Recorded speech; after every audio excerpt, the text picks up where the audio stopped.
without further ado, Kaz, if you could, please start us off. And we're going to start it off with you just because of the Thursday night football game that took place this past week. And I didn't get a chance to watch it because I was working covering flag football, but I was absolutely shocked by it as the Giants beat the Eagles 34-17. And I just got to give a shout out to Rio Linda native Cam Scadaboo. I was about to say alum, like he went. Well, technically he went to anyway. 34-17. 34-17. We lose. First off, I expect fines, which it ain't gonna happen. Fine Jackson Dart and fine Cam Scatta, whatever his goddamn name is, because whatever. Because a few weeks ago, Saquon Barkley got fined $41,000 for leading with the crown of his helmet. There is egregious evidence of those two bash brothering the shit out of our defenders with their heads. Fine them. It ain't gonna happen though, but it's bullshit. But no, it was just it was one of those games. We went into MetLife and yeah, division game, weird game. Vibes were off. Already having our coming off a loss against Denver. Everybody's bitching and moaning in Philadelphia because that's what we like to do when we lose. I'm a diehard fan, but I can also admit that there's certain Eagles fans that I fucking hate. I cannot stand them. And it's the ones who it's the get rid of Jalen Hurts. He's not a quarterback. He's a running back. And it's everybody's fault. And A.J. Brown's a diva. And it's just when it rains, it pours in Philadelphia. And us losing to Denver was the worst thing that could happen. And New York took advantage. And shout out to Jackson Dart and Cam, as much as I cannot stand Cam's. But shout them out for literally taking that team by the reins and saying, no, we're going to pop them with multiple punches to the mouth. And we're going to hold our own at least in our hometown. And the problem is the Philadelphia Eagles play calling is so bad that not only did they show up and pop us in the mouth, we didn't even know how to respond. We didn't put the gloves on. Terrible game by Philadelphia. That's just it. Bad game. Vibes were low. The play calling is trash, and I just think that New York had the golden opportunity to take advantage. Like I said, we come off that loss against Denver, as I see Grey Wolf is laughing. Grey Wolf, I'll tend to you later on. But no, shout out New York, honestly. They're going to get their ass kicked here in a couple weeks when they come back to Philadelphia badly. It's going to be brutal. But you guys got us. Hey, well, congratulations to the Giants. And thank you to Cam Scadaboo for winning me 5 fantasy matchups this week. I have him in all 4 of my leagues, 3 redraft, 1 dynasty, and I picked him in my FanDuel lineup this past week. And so what a great way to start the week. Like, I was trying not to, and I appreciate that, Kaz. I was trying not to get too big-headed about it. I was like, there's still so much more time to play. But after Thursday night football, I was like, damn, I have a shot to win all of my matchups this week. And this is the first time that we talked in previous weeks that I've had a 4-0 week, but like I lost my girlfriend in FanDuel or whatever. This is the first time that I had a perfect week, and it was because of Cam Scadaboo. So shout out to the Rio Linda native, the Sacramento State. He's not an alum because he went to Arizona State, but shout out to my guy from Sacramento, Cam Scadaboo, who he's becoming a cult legend, Kaz. Like, everyone loves Cam Scadaboo because he is just ridiculous. And he, I gotta send you a video. Like, even as an Eagles fan, you'll probably find it hilarious. But there's this guy on Instagram who makes skits, and his Instagram name is I Am Shane, and he made a video recently about Cam Scadaboo, and it was so accurate and so hilarious. And it's just about basically Cam Scadaboo lowering his head and just going full bore at people. And I just hope by the end of his NFL career that his brain is okay, because of the way that he plays football. Yeah, he's have fun, New York. Okay, have fun while it lasts. And I hope it lasts forever for Cam Scadaboo as a Sacramento guy. But, playing football like that is just not sustainable. As we keep things moving, the Buccaneers beat my 49ers 30-19. Brock Purdy was out of this game.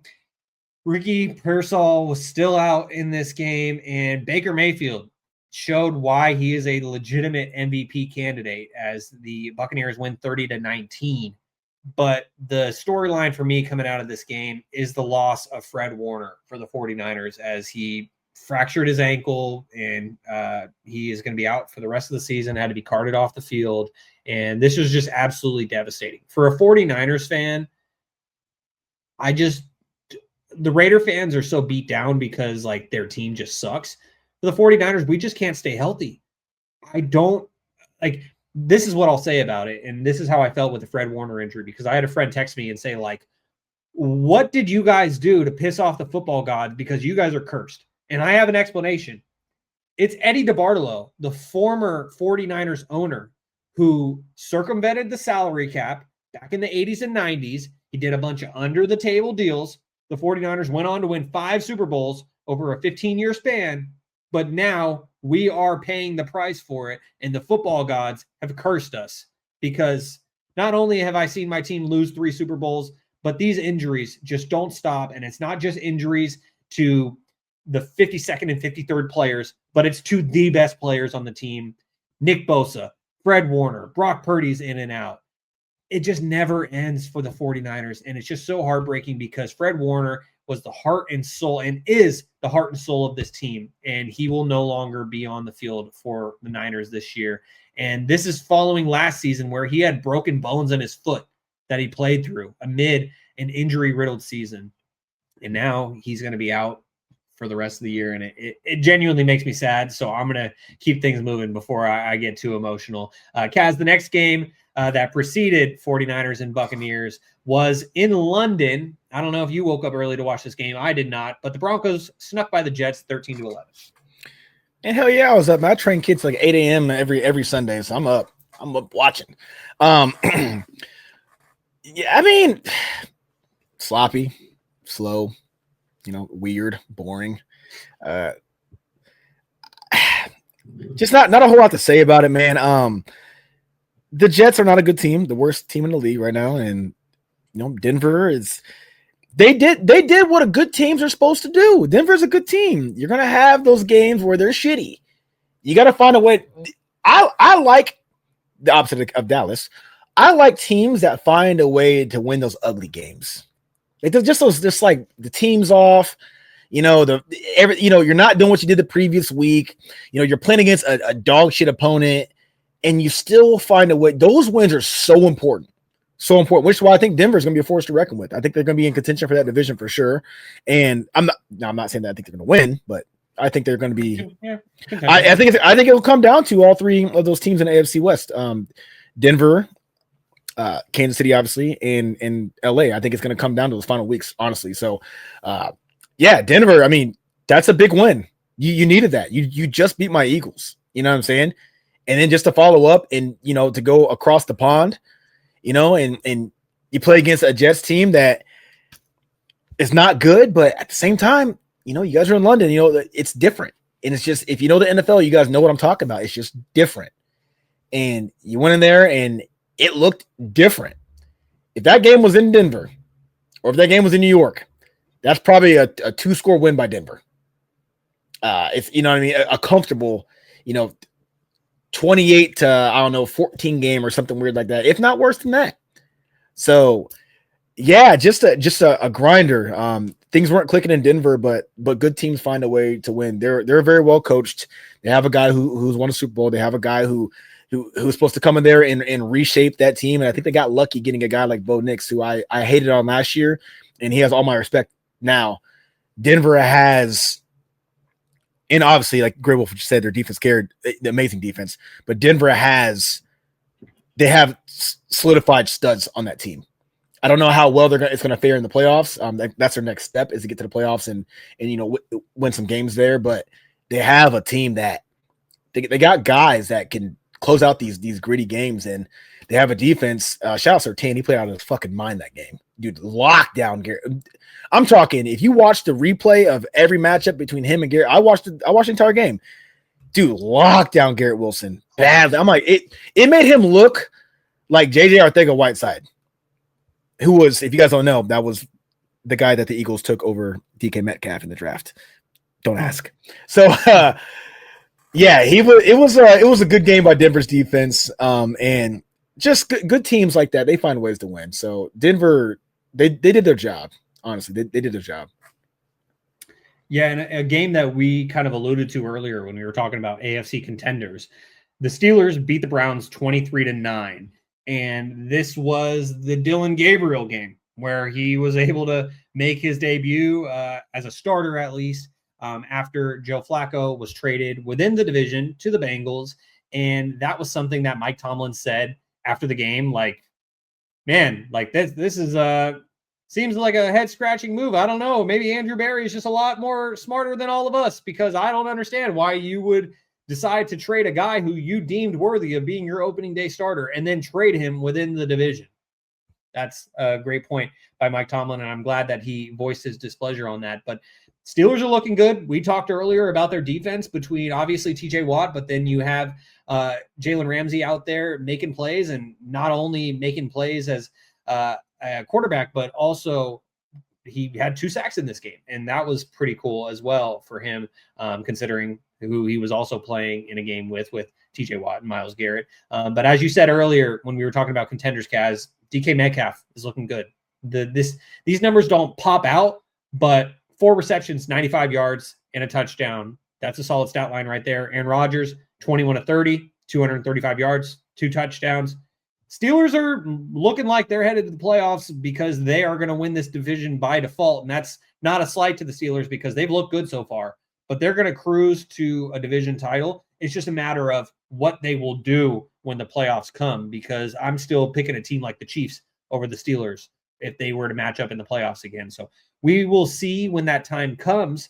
But Kaz, if you could take us through the Patriots beating the Saints 25-19, and I'm going to step away for about 30 to 45 seconds just because I have to use the bathroom very fast. Go ahead. I got you, bro.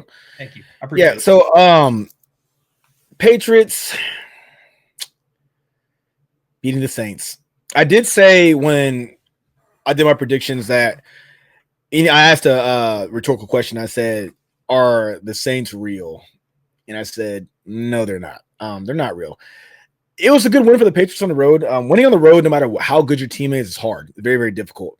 And there's a reason why, if you guys are sports bettors, you look at the odds more often than not when a team, no matter how good they are, is facing a team away or on the road, they're usually underdogs. For example, Detroit, they look like a lot better, like a lot more points of a team, just better all around than the Kansas City Chiefs. But they were favored, or they were underdogs in that matchup against the Chiefs because they were in Arrowhead. Even though the Chiefs just came off of a loss against the Jacksonville Jaguars, which isn't really saying much because the Jags are apparently a really good team, or I'll say a solid team. But regardless, when a team's on the road, there's a reason why they are looked at as an underdog. So what I'll say is Patriots are good. Drake May is good. They're very well coached. Vrabel's awesome. And I think that they're going to be a playoff team this year. And the New Orleans Saints are a bottom of the barrel team. They have guys that can make plays. They have a couple names, like I mentioned earlier. Some teams just have just good names on the back of jerseys, and that's what fills the seats in the stadium. Is that it's these guys are here. There's some hope, but you got Spencer Rattler. I mean, it's what do you expect? You know what I mean? Like, what do you expect? The only thing they had going for them was the fact that it was a home game, and that's it. And they fought. They didn't look bad. Chris Olave came to life a little bit. You know what I'm saying? About time, but it's man. What those guys say on the Who's Next show? It's just something about Drake May, man. Something about Drake May. And I'm on the Drake May. I'm on the Drake May train, man. Like, they're good, bro. I can't wait to see them play the Bills again. And I also can't wait to see what they do against another. I'm not sure what their schedule is, but I can't wait to see what they do against other good teams, other playoff teams, man. But no, shout out to the Patriots, man. They should have won that game, and they did. I'm surprised it was as close as it was, but again, you're on the road. It's just the way road games are, So yeah, in this next game, the Chargers beat the Dolphins 29-27, and they snuck by the Dolphins in Miami. This would have been a very, very ugly loss for the Chargers if they were to crumble in this one. But luckily for them, Cameron Dicker nails a 33-yard field goal with 41 seconds left. They pull out the victory in this one. But for me, yeah, you could pick at things from the Chargers from this game. But for me, I'm going to focus on the Dolphins because Tua Tagovailoa, he needs to take accountability. For him to throw his teammates under the bus after the game in the media availability and say, oh, yeah, guys are showing up late to the players only meetings, blah, blah, blah, blah, blah. Then you have former teammates of Tua saying, yeah, you did too. You're doing it too. So you're going to call out everyone else, but you're not going to take accountability for yourself. Come on, Tua. Like, I understand that you've had to change your game because you're concerned about the concussions and your health, not only right now, but in the future. And so Tua can no longer be a dual threat quarterback. His mobility is completely gone and he is stuck being a pocket passer. But Tua, you got to take accountability for your flaws as well. Like 21 of 32 for 205 passing yards, 1 touchdown. But the most glaring thing to me, 3 interceptions. Yeah, the Chargers only won this game by 2 points, but you look at Justin Herbert's stat line, 0 interceptions. And we think back to, I think it was the 2020 draft when Burrow goes 1. Yep. And then you have Herbert goes 5, I think. And then it was Tua going 6 to the Dolphins. And so, like, you have a prime matchup for Tua right here in terms of comparison of, okay, if you're going to throw the rest of your teammates under the bus, what did you do? What did you do in comparison to the guy that was drafted right next to you? And that's the difference in the stat lines right there. You can put aside the passing yards because Herbert has 264 passing yards on 29 passes. So he completed 8 more passes and he had 59 more passing yards. But as I said, the glaring thing to me is Tua having those 3 interceptions. And for you to go to post-game media availability and throw all your teammates under the bus for allegedly things that you have done as well in terms of being late to player-only meetings, that's just bullshit to me. And, you know, that's not what you want in a leader of a team. And finally, I'll just say, hey, Mike McDaniel, when you eventually get fired, come on home. You don't need to go be an OC for anyone else. Come on to Philadelphia, brother. Come to Philly, oh, no. Please. Oh, God, no. God, no, please, no. Kaz, the next game that we're getting to is the Rams beat the Ravens 17-3. Expected. Yeah, LA was on the road, but it's just, there's nothing there in Baltimore right now. They're dead without Lamar Jackson. Their run game is completely diminished. They're making Derrick Henry look like, I don't know, who's the guy you would know? San Fran. Let me think of who's a name in San Fran that was a running back a few years ago. No, he's too good. Give me a guy who was a guy who was never a guy. That's a good. I mean, you got like Matt Breida. Yeah, you know, you got him out here looking like Matt Breida. Give me another guy. Give me one more. Okay, let's see. Man, we're going down the rabbit hole. I didn't expect. Yeah. Let's go down there. Yeah, Tevin Coleman. Give me another guy. Raheem Mostert. Yeah, Raheem Mostert. Yeah, you know what I'm saying? You got Derrick Henry out here looking like fucking Isaac Garindo. You know what I'm saying? Like, which you're probably like, well, now wait a minute. Now I hear you, but come on now. This is bad, man. This is really bad in Baltimore. I'm not going to say much about the Rams because we know who LA is. Well, we'll say this. Please, Puka, please be okay because we don't, especially me, but you're a sports guy too. You actually, you know, you cover sports and you're not a piece of shit. I don't think anyways. So we don't want to see anybody get hurt. Yeah, I just got to say, add on to that. Like, I hate when people celebrate injuries. Like, I don't care. It's so stupid. I don't care if it's the player that you hate the most in this world.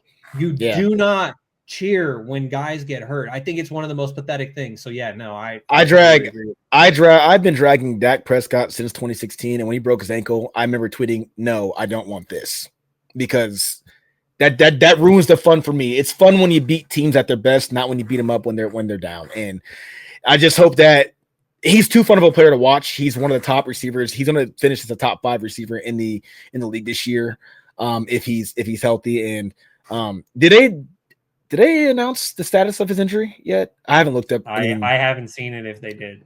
Which I think is good news I got him on one of my fantasy Yeah. teams, and I just saw he was questionable. Yeah, I think at most, if anything, maybe IR, which is a good news because 4 weeks, maybe possibly, and just to get him back 100% healthy. But if there was anything that was crazy, we would know for sure. Like torn ligaments, broken foot, things like that. But yeah, let's just hope he comes back. But no, the Ravens are just in shambles right now.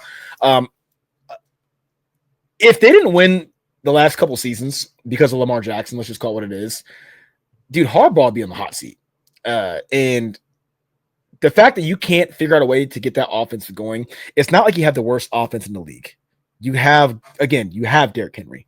Okay, you have Justice Hill to back up Derrick Henry. You have Isaiah Likely and Mark Andrews. These are guys that on other teams could play good football. They could play in. They could be great assets to probably half the league right now if they were to move somewhere else. You got Rashad Bateman. You got Zay Flowers.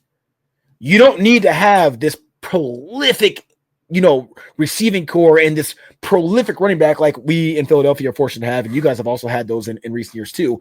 You don't. It's a good thing to have, but you don't need it when you have a guy like Lamar Jackson and they just don't have him, and that entire team is in shambles. If this doesn't show you that man has deserved both of the MVPs that he's won out, if not even last year, like I mentioned how Josh Allen did play well, and he's the reason why they were winning games. But Lamar Jackson playing out of his mind, I don't know what will. They took Lamar Jackson out of the equation, and that team went straight to shit. So the Rams, I easily took the Rams. And if Lamar was there, I would have fuck no. I would have took Baltimore to win that game probably by 10 points.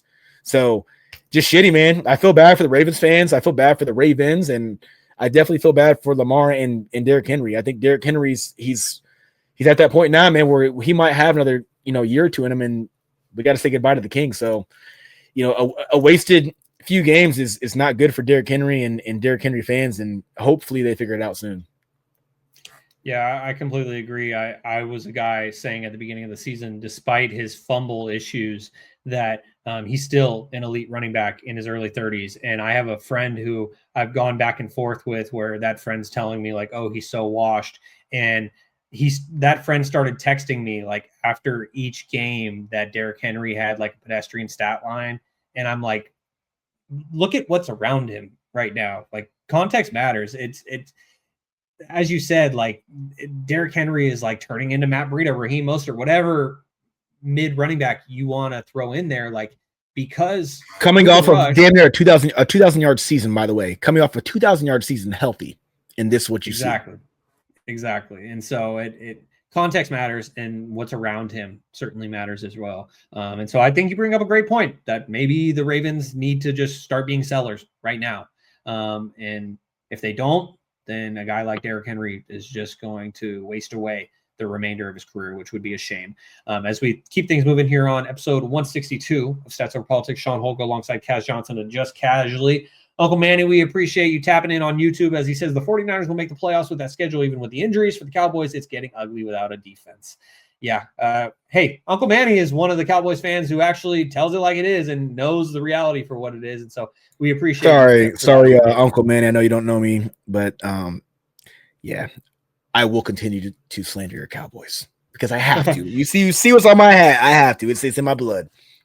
Yeah, he fully understands. As we get to this next game, the Colts beat the Cardinals 31-27, and this was a lot closer than I expected it to be. But it's probably because, as you were kind of alluding to at the top there, Kaz, are we believers in the Colts yet? Probably not. And if the Colts lost this game, then I would have been saying like, all right, pack it up.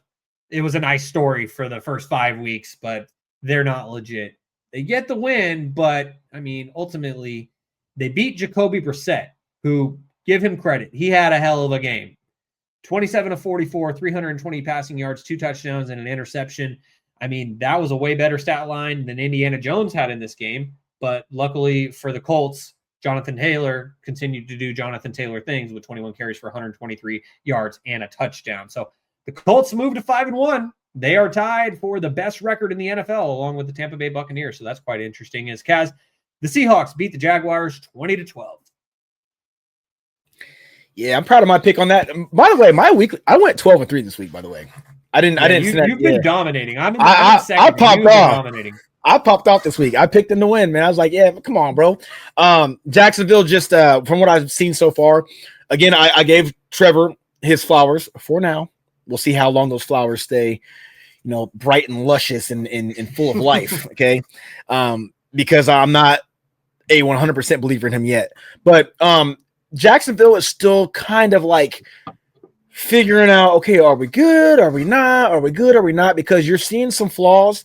But at the same time, dude, again, Trevor Lawrence is play and he's been extending plays like crazy. I'm not sure how many Jacksonville games you've watched, but like it's been like, oh shit. He gets out and he's like, oh, okay, Trevor, hold up, I see you. You know what I'm saying? So again, shout out to Trevor for right now, but I'm like, give me the team with more poise and like, dude, they need to win. And this is a huge win for Seattle. This is equivalent to the win or to the loss or the matchup, I guess you could say, Dallas versus Carolina, where it's like, Philadelphia losing on Thursday. And then obviously without being able to foreshadow the future, seeing, Washington losing in the NFC East. Dallas, win this game. Listen, you have the Niners who just won that upset in the previous week against, who was it, the Rams? The Rams. Seattle, are you going to take advantage of this? Okay? Because you know who LA is. You know the Rams are good. You know that the Niners, if they get it going, they're going to be good. You're traveling way across the country against a Jacksonville team that just beat the Chiefs. You have to win this game. And I said in my predictions, I said I think the more poised team will win. I like what I'm seeing out of Sam Darnold right now. I think football fans all across the world is liking what they're seeing out of Sam Darnold. Jackson Smith-Njigba is the best wide receiver in football right now. And that's not opinion. That's statistically. He has more yards than anybody, if not mistaken. Shout out to him, too, for, DK leaving and him stepping up. Like, okay, I'll be the number one. And for some strange reason, I guess Zach Charbonnet is a guy because he's splitting carries truly with Kenneth Walker, which I did not foresee happening at all. I figured he'd be a true just, third down back, but no, they're like splitting. It's like 50-50 there, which if you know anything about football, you got two good running backs, a nice two-headed monster. That's a good problem to have. You give those guys a real good break.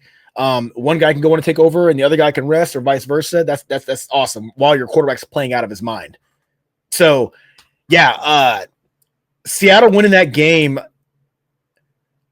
the way they won it, I'm surprised it was, that big of a margin, but I definitely thought that Seattle was the better team. So I'm not surprised that they won, but again, I'm surprised at the margin. I figured that would have been a lot closer. I thought it would have been more of like a 27-30 game or like, a 26-25, something like that. But like, nope, we're going to go in here and kick their ass and get out of there. So yeah, Seattle's a force, man. Watch out.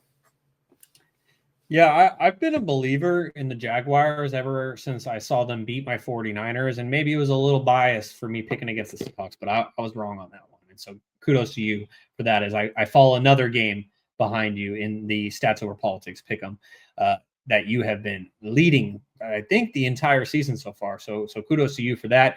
Next game I got, this was a stinker of a matchup as the Raiders beat the Titans 20-10, and this was ultimately the final straw for the Titans ownership, as the Titans end up losing to the Raiders 20-10, I believe a week after they beat the Cardinals in Arizona. And they came back from down 21-3 in Arizona to beat the Cardinals. But I guess losing to the Raiders was the final straw, as I said. And, the Raiders, they got the job done in this one. For me, someone who tanked all last year in Dynasty fantasy football to draft Ashton Jinty, I was glad to see that he had himself a solid game in this one with 23 carries for 75 rushing yards and a touchdown. But, is it time to say free Cam Ward? Because he has looked solid, but whether if it's his receivers dropping the balls or his O-line not blocking properly for him not getting any help from Tony Pollard out of the backfield, Cam Ward is kind of in isolation out there in Tennessee. So I wish him the best of luck, but good for the Raiders, I guess. The Raiders, I don't know the next time that they're going to win a game, so be happy, Raider fans. As I will the say this next before game, you move on. yeah. Before you move on, Cam Ward's kind of looking very similar to a guy I was giving a little bit of credit earlier, Caleb Williams. Again, what's going on? He's not looking bad, but at the same time, is it really his fault? And you can point the finger at Caleb and this, and that, and the other, but it's like we're not gonna pretend like the Bears weren't dog shit before he went there. The Titans were in shambles, and I mean, this is what happens when a good rookie goes to a bad team. We've seen it before. I don't understand why people are shocked at the the disappointment in what's happening in Tennessee. It's very normal. Yeah, I just hope that Cam Ward's dad has the patience to make it through the season, because I think it was week 1 when his receivers were dropping like 3 passes and Cam Ward's dad was just going nuts in the stands. And so I just hope that he has the mental sanity to make it through an entire Tennessee season. But I guess we'll have to wait and see. Kaz, as the next game, we're getting to our final 2 here. The Packers beat the Bengals 27-18 in Joe Flacco's debut. Yeah. I got nothing on this one, man. I ain't gonna lie to you. I really don't. I can't put a finger on it. It's like Packers coming off of a bye. Sometimes you come off of a bye, you're sluggish. Sometimes you come off hot. I think more often than not, teams are kind of sluggish. They more so focus on getting healthy and preserving their guys versus, hey, we need to come out here and we had a week and a half, 2 weeks of hard practices. No, they're usually just rehabbing for the most part and get ready for either the longer half of the season or the end of the season if they have a later bye. So, I mean, I got something to say, and then you can get to this last one. Yeah.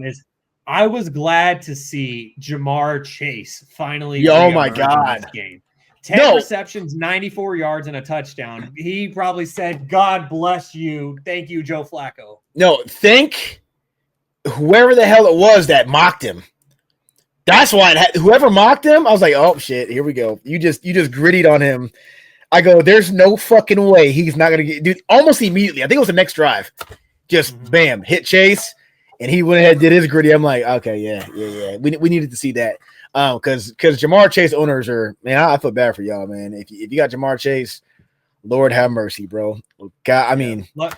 Luckily I don't, but yeah, and in that run that he went on Sunday, he had that crazy catch up the right sideline where it wasn't necessarily double coverage, but the second defender was coming in on him from the end zone. And so and I think it was a one-handed snag, it was phenomenal. Yeah. Yeah. And so I was glad to see Jamar Chase reemerge in this game. And I know that he is thanking the Lord for Joe Flacco replacing my guy, Jake Browning from Folsom High School. But finally, Kaz, as we finish recapping week 6 in the NFL, the Falcons beat the Bills, your AFC favorite, 24-14 on Monday Night Football in ATL.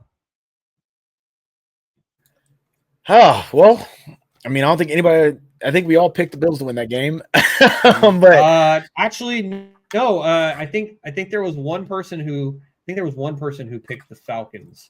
I'll have to fact check that. But I'll say that had to been Kevin. I don't think Toddy would do it. I don't think you did it. I know I didn't. Yeah, I didn't. Here it is right here. Yeah, it was Toddy. Oh, it's Toddy. Oh wow. It was Toddy. Wow. Okay.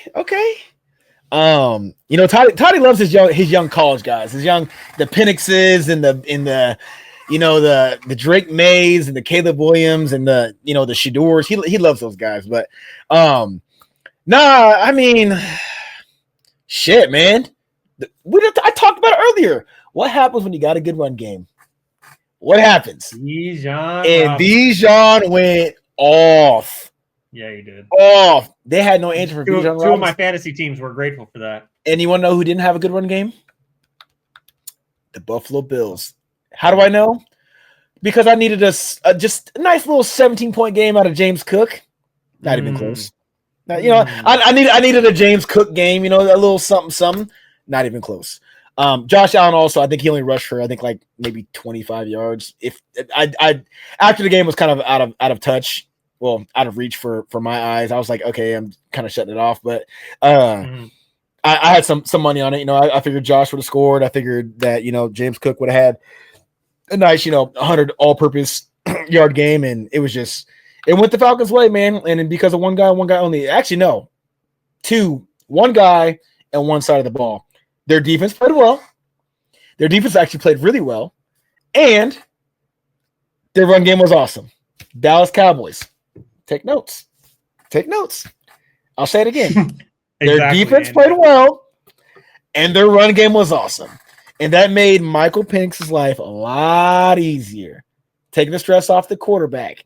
And even if you have a good quarterback like good old reigning Dakota Prescott, put your pride aside, run the ball well, and have your defense play solid, and you'll be just fine. So, just unpredictable, but you're going to have those matchups that are just stinkers. And I wouldn't even say it was a stinker. I just think that the Falcons just played really well at home. I mean, it looks like they had the Bills at what were they? Yeah, they were 4.5-point favors on the road.